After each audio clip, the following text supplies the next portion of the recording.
Halo Bapak Ibu teman-teman semua dimanapun berada, salam kenal dengan saya Deli. Selamat datang di channel Daily Lifestyle, channel yang membahas tentang dunia kesehatan dan dunia olahraga.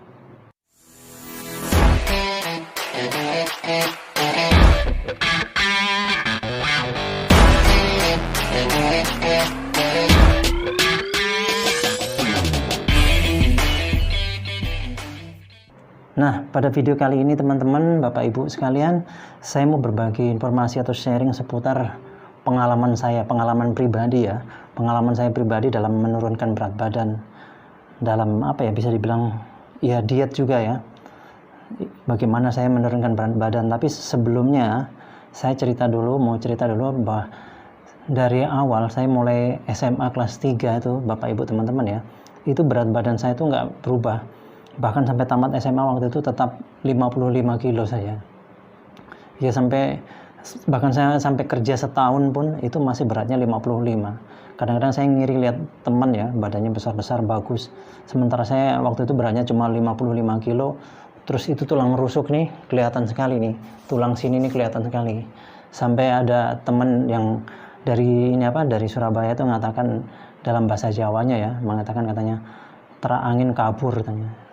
Ditabrak angin aja terbang katanya, karena saking kurusnya, krempeng ya. Jadi seperti kerangka jalan gitu, kayak tengkorak jalan gitu, karena saking kurusnya dulu.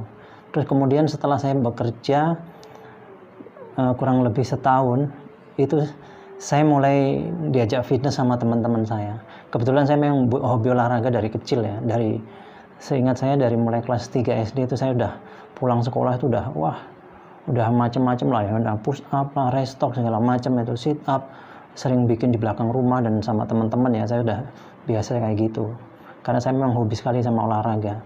Terus kemudian itu tadi saya cerita tahun 98 waktu itu ya, tahun 98 saya diajak teman-teman, itu baru setahun saya kerja itu, diajak teman-teman main ke tempat fitness di Pontianak waktu itu ya, di KP Katulistiwa Plaza namanya.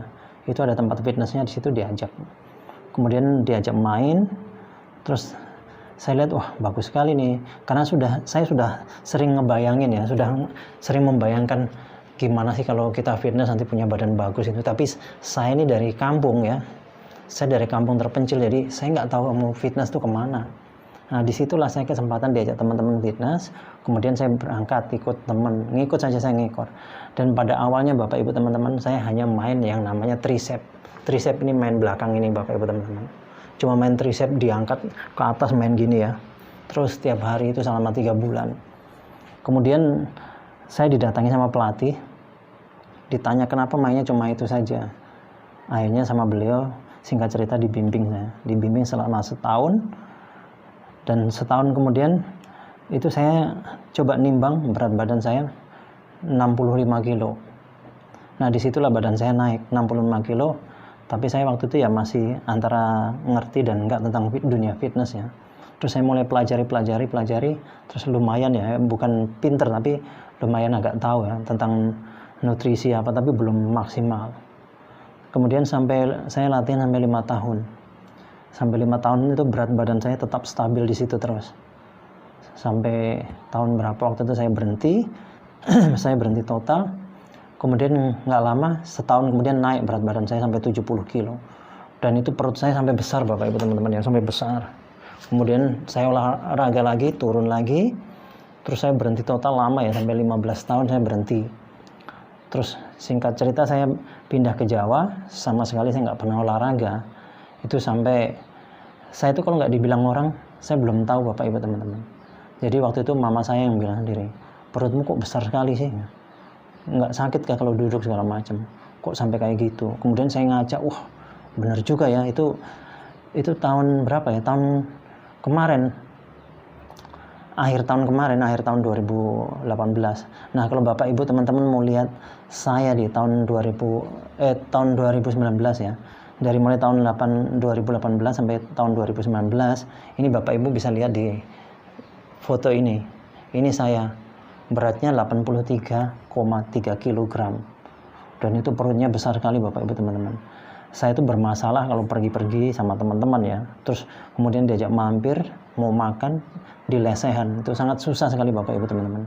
Kalau nggak ada sandaran duduk, susahnya bukan main, harus cari yang ada sandarannya. Saya milih, makanya saya kalau dibilang lesehan tuh kadang-kadang berpikir, aduh susah duduknya nih. Nah, karena mama saya bilang gitu ya, perutnya kok besar sekali, akhirnya saya mulai berpikir, wah ini kayaknya saya harus olahraga lagi. Terus kemudian saya mulai coba-coba cari di Kota Magelang ya, karena kebetulan saya domisili di Kota Magelang. Saya keliling-keliling, dapatlah salah satu tempat fitness. Di situ saya daftar. Itu nggak sengaja, tadinya belum mau mulai, tapi saya mikir lagi kalau gini terus nanti perut saya makin besar. Akhirnya saya tepatnya tanggal 4 Maret 2018 itu saya start pertama kali fitness. Dan ini ada gambarnya di sebelah ini ya, saya start pertama kali itu perut saya masih dalam keadaan besar gitu. Kemudian saya genjot terus. Di hari pertama itu yang saya latihan, yang saya fokuskan tuh di perut, latihan perut ya, sit up bukan hanya satu jenis ya Bapak Ibu teman-teman, berbagai macam jenis gerakan, dan setiap gerakan tuh saya lakukan repetisinya kadang sampai 20, ada yang 15, macam-macam ya. Dan itu saya lakukan masing-masing gerakan 4 set. Jadi banyak sekali ya. Kemudian saya latihan beban di bagian lain juga. Tapi di rumah saya mulai mengatur pola makan. Tadinya saya kalau makan Bapak Ibu teman-teman ya, itu misalnya dengan teman-teman kan sering jalan gitu ya. Kalau makan misalnya saya sukanya dulu pecel lele ya, atau rendang itu paling suka. Itu teman porsi nasinya 1, saya harus porsi nasi 2. Dan saya makan sehari 3 kali. Jadi porsinya rata-rata nasinya 2 porsi sekali makan itu. Makanya perut saya besar. Saya senang es, senang manis-manis tadinya ya, senang yang gorengan itu. Wah, akhirnya dari situ saya mulai pelan-pelan coba ngatur. Saya berpikir kalau saya tidak melakukan pola makannya dengan benar, saya olahraga percuma. Akhirnya saya latihan plus makan saya jaga. Ini memang bukan ringan Bapak Ibu teman-teman. Nggak tahu Bapak Ibu teman-teman bisa melakukan atau enggak seperti saya. Tapi saya ini sekedar sharing. Siapa tahu ada yang mau melakukan seperti saya, silahkan. Nggak apa-apa, bisa dicoba. Jadi awalnya saya itu mencoba makan nasinya saya mulai kurangi. Kalau tadinya 1 porsi memangnya, saya kurangi sedikit. Tapi saya agak ekstrim memang ya. Saya nguranginya bukan sedikit lagi Bapak Ibu teman-teman. Itu ekstrim, bahkan sampai setengahnya. Jadi misalnya 1 porsi itu saya kurangi setengah. Saya banyakin sayur, terus saya mulai sering beli dada ayam. Saya rebus ya, semua makanan saya rebus Bapak Ibu teman-teman. Dan saya merubah pola makan, benar-benar saya rubah, saya diet. Tapi banyak orang yang salah mengartikan diet. Diet itu identik dengan lapar ya, dengan seperti orang puasa. Padahal diet bukan begitu. Diet yang saya lakukan, itu saya merubah pola makan. Jadi terus yang tadinya pagi saya makan nasi, siang makan nasi, malam makan nasi, itu saya rubah. Pagi saya makan telur 4 butir putihnya saja Bapak Ibu teman-teman ya. Terus kemudian saya kadang makan oatmeal ya, kadang saya campur madu sama Milo biasanya. Saya aduk jadi satu, saya makan. Itu pokoknya kalau enggak pisang 2 buah. Pisang ini pisang meja. Pisang Ambon. Itu saya dengan susu. Tapi minum manisnya saya udah kurangi, saya nggak makan goreng-gorengan lagi, nggak santan-santan nggak lagi. Jadi saya kurangi. Terus siang saya baru makan nasi. Tadi saya bilang nasinya saya kurangi setengahnya. Saya banyakin sayur situ ya, dada ayam segala macam. Dan dada ayam tuh cuma saya rebus atau saya kukus. Kemudian tahu dikukus juga, tempe dikukus, brokoli dikukus. Saya colekkan sama itu aja, sama sambal. Kadang saya bikin sambal kacang, saya colekkan itu, makan itu. Kemudian sore jam 4 saya makan telur lagi 4 butir. Terus kadang pakai pisang ya. Pisang Ambon tadi 2 buah. Terus saya bikin minuman manis, tapi manisnya nggak terlalu, saya kurangi. Terus nanti jam 7 malam itu saya makan nasi lagi, tapi nasinya saya kurangi setengah lagi. Itu saya lakukan selama beberapa minggu ya, lama-lama saya kurangi sedikit sampai pada akhirnya saya nggak makan nasi sama sekali sampai hari ini Bapak Ibu teman-teman. Dan nggak lemes. Karena apa? Karena saya ganti dengan ubi juga. saya makan ubi kan bisa penggantinya, ubi terus ketela kayak gitu ya, sebetulnya nggak apa-apa, ada oat juga itu. Jadi sekarang saya makannya hanya makan sayuran rebus, terus tadi daging dada ayam dikukus, terus sayuran dikukus, semua serba dikukus. Kadang saya colekkan pakai sambal biasanya, dan itu ternyata kenyang juga. Untuk menambah energi supaya nggak kekurangan, karena nasi itu kan jadi gula ya, itu penyebab orang gemuk sebetulnya di nasi yang pertama. Ini selain gorengan, jadi gulanya, nasinya saya berhenti total, gulanya saya masih tetap asupi kalau pagi sama sore jam 4 itu ya, itu saya bikin biasanya susu coklat, saya kasih Milo, saya campur Milo, itu aja. Jadi saya minum manisnya benar-benar saya kurangi. Nasinya ini sudah, pada saat saya buat video ini sudah masuk ke hampir bulan kelima, dan perubahannya Bapak Ibu bisa lihat tubuh saya ini, yang ini adalah tubuh saya yang sekarang. Jadi benar-benar kempes Bapak Ibu teman-teman, dan itu begitu ringannya badan saya Bapak Ibu teman-teman. Dan tapi tetap yang namanya latihan saya genjot terus. Dan waktu itu awal-awal kesalahan saya adalah langsung melakukan latihan kardio. Kardio itu misalnya di treadmill ya, sepeda.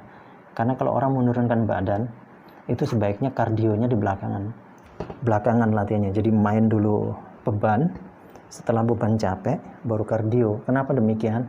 Karena kalau kita main beban dulu, itu tenaga yang dipakai itu dari gula dulu, energinya dari gula dulu. Jadi gulanya dihabiskan dulu di badan.